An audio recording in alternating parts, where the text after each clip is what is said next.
Hey everybody, welcome into the podcast. Today's Saturday the 13th. Um, I'm going to do kind of a shorter podcast today. I just wanted to highlight it's Mother's Day weekend, and so I just wanted to talk about moms for a little while. This is going to be a little bit shorter of a podcast. I am adopted, so I have a birth mother that I know very little about, and then I have the mother that raised me basically from 4 months on. And both of these women play a significant role in my life, it just in different ways. Even though my birth mother, knew me for maybe a couple days, she still had her impact on my life. So I have a Japanese name that I was given. It was on my birth certificate, my Japanese birth certificate, prior to coming to the States. And so, just a little background, I guess. In Japan at the time, in the 90s, being a single mom was not acceptable in society. I mean, it could affect your standing as far as college, as far as your jobs. I mean, you could lose your job because you were essentially a social pariah if you had a baby and you didn't have a father in the life. My father left my mother before I was born, and so she decided that she was going to do adoption. At the time, Japan really doesn't do very many adoptions, and I actually don't think they do them anymore to the West. But she was able to be in contact with a doctor who put her in contact with the adoption group that my parents worked with in order to have me be adopted. In Japan, they were doing abortions up until late term, so this meant you could have a 7-month pregnancy and they were doing abortions. And I've met people that when they were born at 6 months, 5 months, and they survived. So to put that in context, it's that's a viable person at that point, but they were still doing abortions. She chose that wasn't the route that she wanted to go, and I'm grateful for it. I mean, I'm here because of it. And when she named me, that's where I get other than life, from her. That's where I really see kind of who she was. My Japanese name is Shohei Goto, which it means fly high.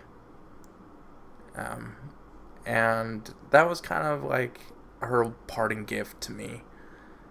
Even though she couldn't be my mother and be there for me, she essentially was sending me off with this, idea that I could fly high, be who I wanted to be, go forward and do what I want to do, and be the person that I want to become. And I've always carried that with me. I didn't know this until I was probably 12 or 13 when I really started talking with my current parents about some of my birth stuff.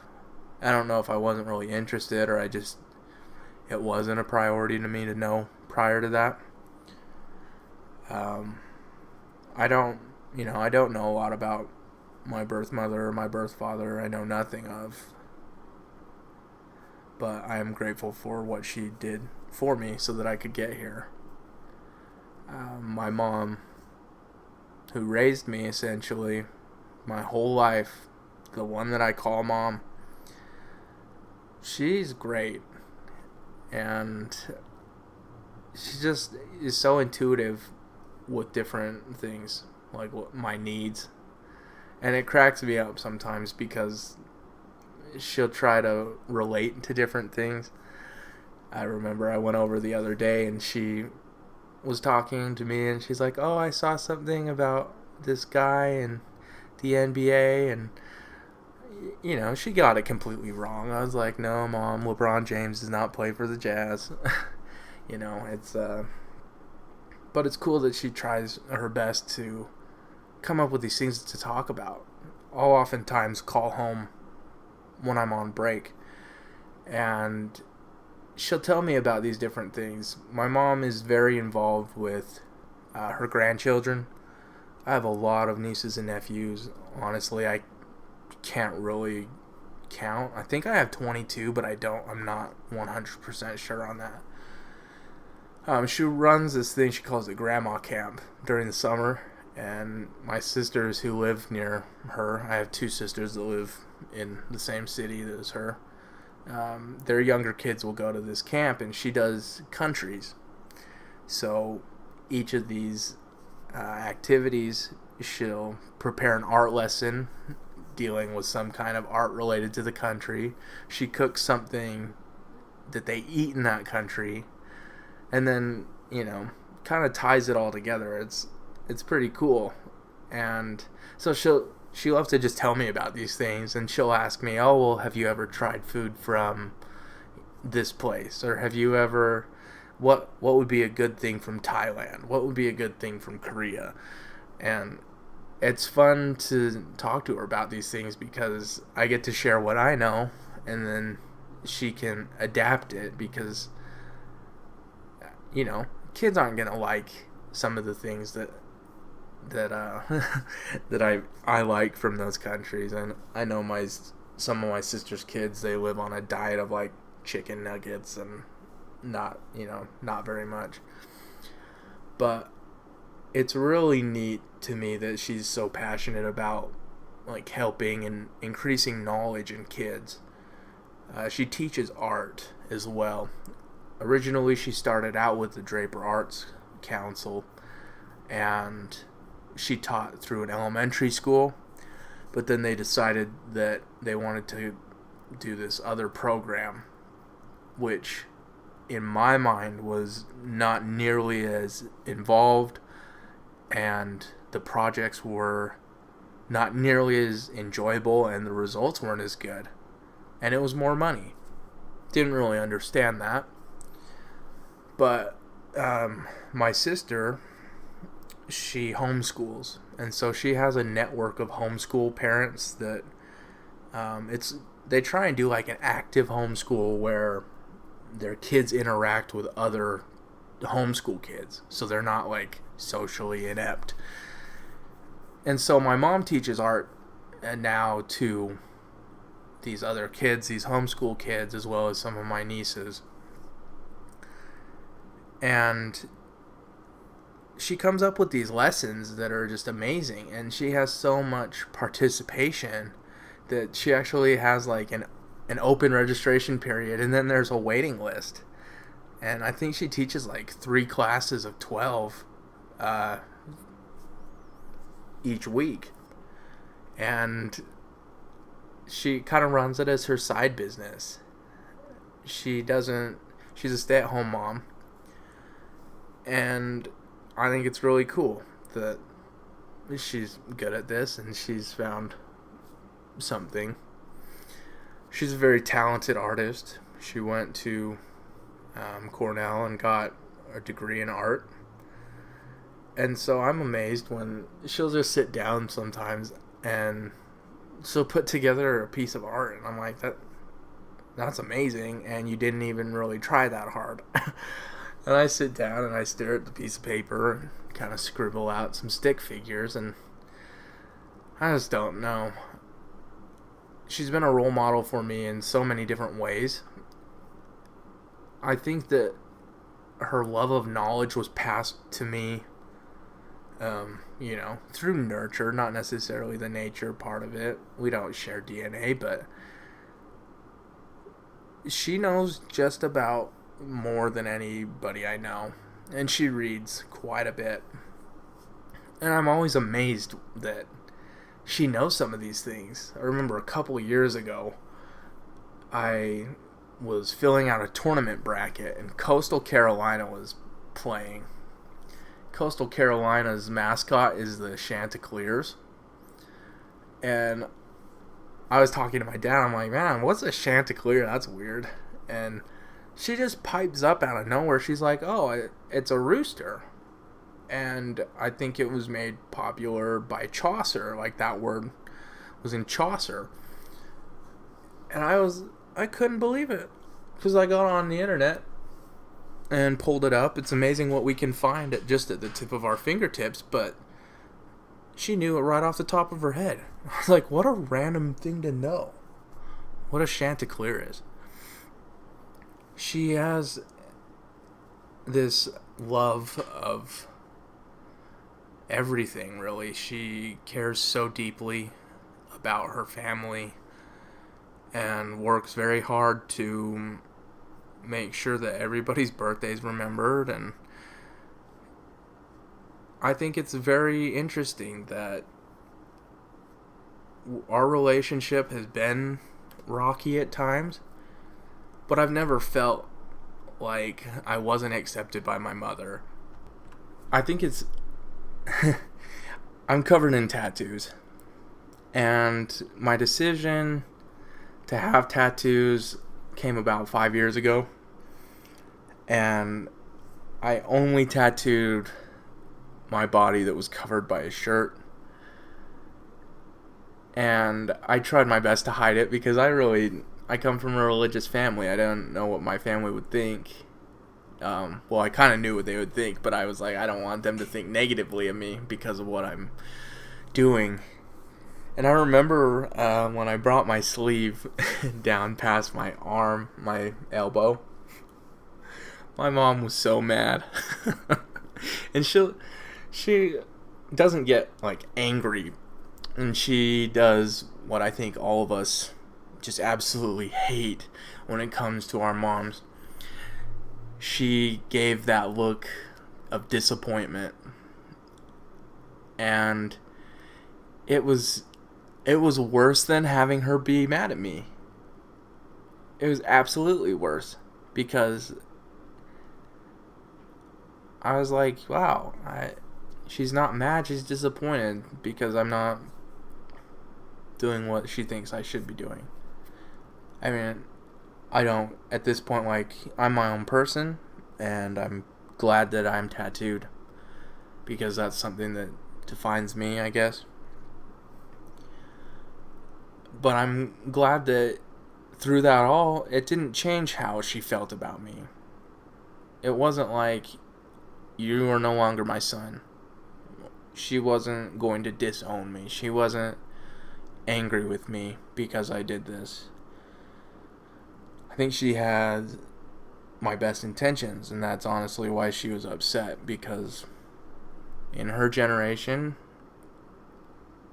tattoos were different. I think now everybody and their dog has tattoos, and so it's more acceptable. It isn't certain areas of society that are tattooed that might not be hireable or looked on as good people.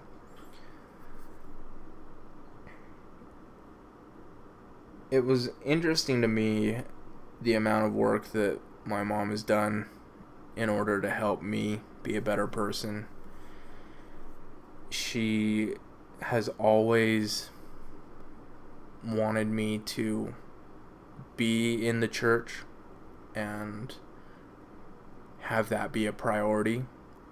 However, she respects my decision to be myself and to have my own opinion and my own thoughts.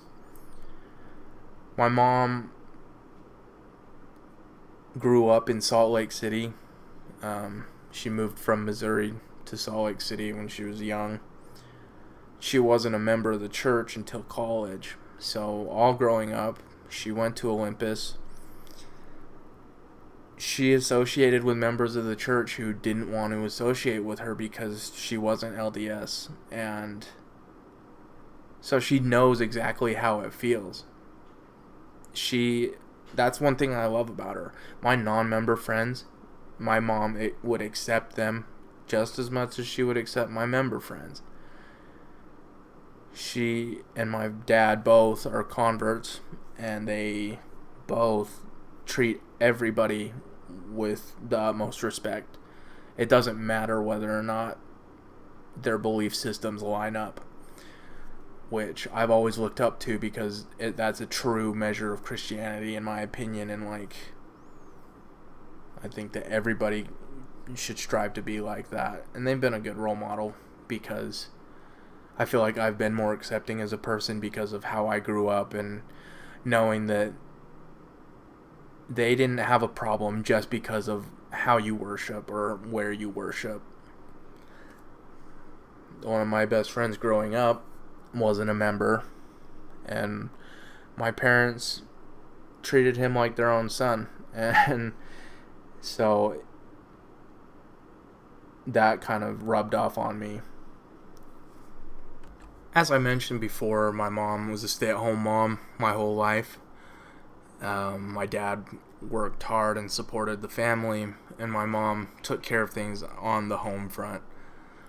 I think it's laughable at times when people think that being a stay-at-home mom is not as admirable as having an actual career, going out and pursuing like a law degree or being a doctor, whatever. It's amazing to me how much stay-at-home moms do. I also get to see it because all four of my sisters are stay-at-home moms. And while there's not a dual income situation, they do so much to make the money that's made go so far. One of the things that my family does is garden. They all garden. They all can stuff. There's some unique health challenges in my family, and so the amount of like natural foods and stuff like that is on just a whole different level. And that's something that I think is great because I get to see my mom share that with my sisters, and eventually I hope that I can get that too. I don't know how much gardening I'm going to do when I have a house. Honestly, I don't like yard work. I never have. But I think it's cool that she likes to share recipes. I'll go over there and she'll be like, oh, well, I made you this case of tomato sauce, you know? And it's cool. Seeing how hard it was to be a mom when I had a dad in the picture just gives me that much more respect for single mothers. And part of this, I was interested in talking to some single mothers.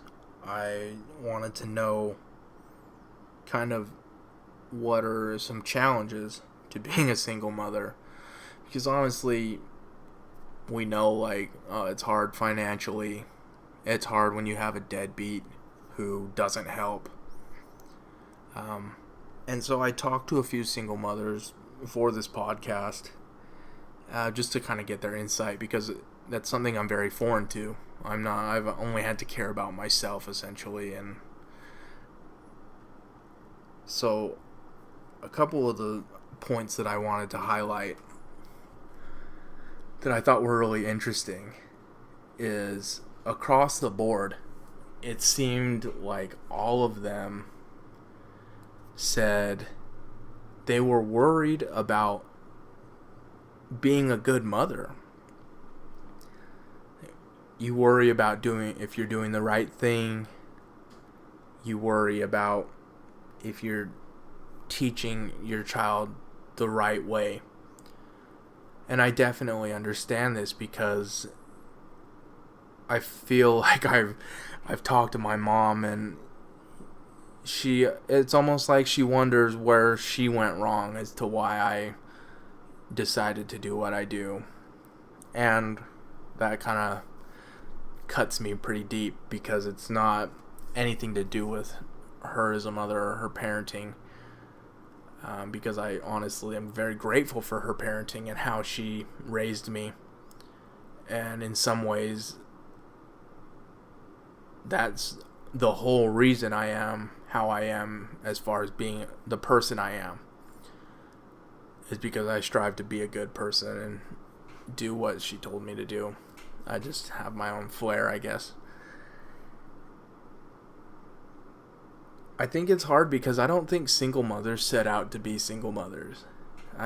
Maybe some of them, they don't want a man in their life, and so they go out and they have a baby, but I don't think that that is nearly the majority at all.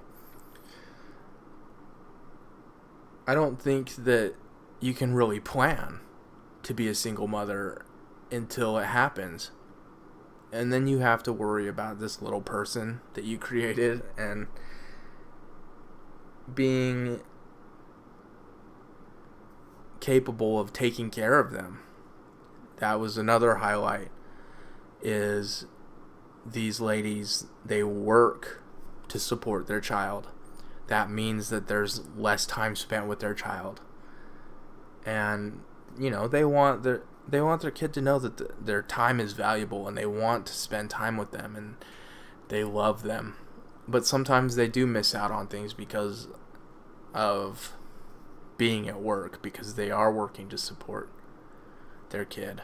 And that's admirable, and I honestly, that's kind of sad for me, I guess. I definitely feel for them. It absolutely kills me that there is such a thing as a deadbeat dad. I mean, I don't really understand that, because I would think that if I have a child, that would be so important to me to be part of that kid's life, regardless of who the mother was. I don't believe that you can honestly do that. Like, somewhere deep down inside, it's going to be nagging at you as to why you decided to abandon your own flesh and blood. And so that's another area. I think it's very commendable, those who try to co-parent and not speak poorly of the father, even if it's completely justified, because you want to say the truth, but at the same time that that is the father of your child, and you want your child to form their own opinion, I guess. Some ways it's irreconcilable. You can't have a good relationship because of whatever toxic environment that person brings into their life with your kid. So it's very interesting to me when they're actually able to make it work, and I think that that's honestly the best thing for the child, when possible. I think sometimes we don't realize that these ladies who are single mothers are more than just mothers. That's what we see them as, and that's what they are first and foremost. But there's also the difficulties in like dating and stuff like that I can't imagine, because you have to be so cautious. Who are you bringing in to your life, because you're bringing it into the life of that child as well. What do you expect out of people? What do you look for? What are you looking for long term, if you're looking for something long term? And I think as guys, a lot of times we don't think about this, and that causes us to do some really dumb stuff when it comes to, are we going to date a single mother? Are we going to engage in that? I don't think that that's something to be taken lightly. I don't think we can play around with that. We shouldn't, because you're affecting not only the mother, but you're affecting her child. If you're going to pop in and out of her life and his life, then that's kind of awful. But first and foremost, I guess I just I wanted to make this podcast so that I could put out there how I feel about my mom. I don't think that I tell her enough, but that I love her and I appreciate her. And I don't think that anybody really does. I don't think you could ever tell your mom enough what she does for you. This just happens to be the weekend that it's convenient. I mean, we have all the cards and the candy and the flowers and whatever we get our moms for Mother's Day, and that once a year, I guess, is a good time to remind her, but I think that it's something that we should do daily. I came across a poem that I really like regarding mothers. It's called "A Mother Just Like You," and I'll just read it because I really like it. I like poetry. I just want to let you know you mean the world to me. Only a heart as dear as yours would give so unselfishly. The many things you've done, all the times that you were there, help me know deep down inside how much you really care. Even though I might not say I appreciate all you do, richly blessed is how I feel having a mother just like you.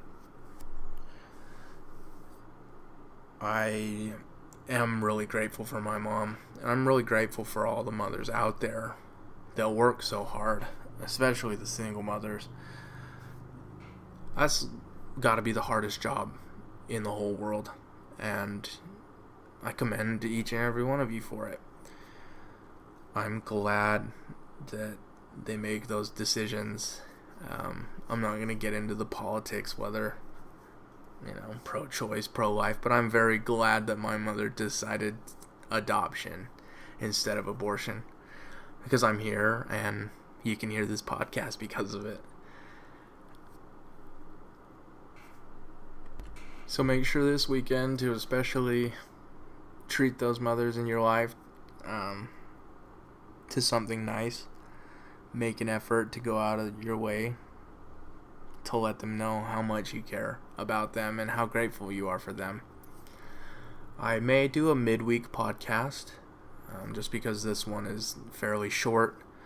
I did want to talk a little NBA playoffs, everything like that, as the finals are approaching and the conference finals are getting underway. I think there will be a lot of great topics ahead.